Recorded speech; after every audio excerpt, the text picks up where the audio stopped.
No, there was no BS. I wasn't going to sit there and listen to it. I asked for the funding for Tavis, and he said, yes, we're going to continue funding Tavis. Toronto Mayor Rob Ford commenting on a meeting he had yesterday with the Ontario Premier receiving money from the province to fight the recent rash of shootings. Today, he wants federal support, and in this hour, he will be meeting with Prime Minister Stephen Harper to make the case at a police station in Scarborough, very close to the site of last week's brazen shooting at a block party that left 2 people dead and 23 wounded. Joining us again today, David Perry, former member of the Toronto Police Service Homicide Squad. He is co-CEO of Investigative Solutions Network. So, David, the meeting yesterday, when you and I spoke, you said it's all about policing, the need for more money, more police on the streets. Were you satisfied at all with what the Ontario Premier had to offer, Rob Ford? Not really. It seems to me like we've stuck with the status quo on this issue. They announced that they're going to continue to fund Tavis. And Tavis, as I said, is a very worthwhile program. It's had an impact. Without Tavis, I think we'd have war in our streets. So it is a good initiative, but you have to ask yourself, how good is it, and what needs to be added to that to support it going forward in the future. And Tavis, again, is an anti-violence, community-oriented program that involves police and members of the community. Correct. Okay, so community funding, you know, seems to be the way to go in some instances if you don't have additional foot soldiers on the ground, is it not?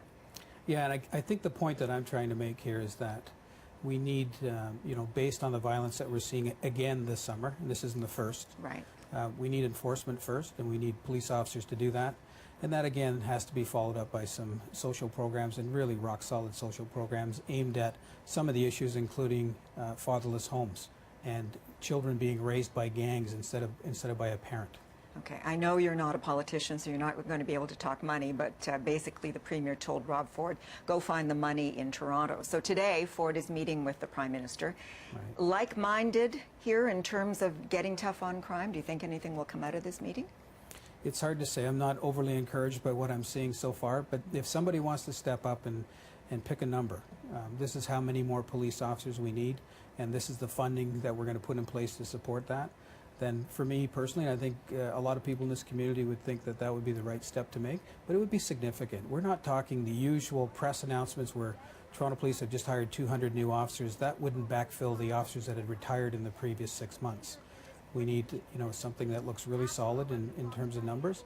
I don't know what that number is, but it could be as many as 1,000 police officers are required to be hired in the very short term, trained and on the streets to start to, you know, make a dent into this problem. And again, the big question is guns. You know, we have Rob Ford saying, ban the gun. You know, how do you stop guns from coming into Canada, assuming, as you know, that they're coming in through the United States and coming in illegally? How do you begin to do that? We already have banned legislation on guns. Right. It's very difficult to legally get a firearm in this country, and especially if we're looking at a pistol or a revolver, a handgun. Right.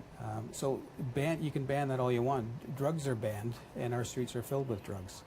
Making statements that we're going to ban things is not going to have any kind of an impact whatsoever. The gang members aren't going to suddenly go, oh my goodness, they're banning guns in Toronto, we better go somewhere else. They're just going to continue to be lawless and do what they want to do.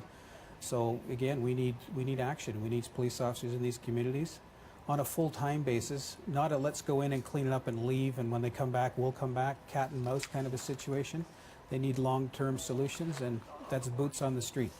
David, good to talk to you again. Thanks so much. As always. Thanks.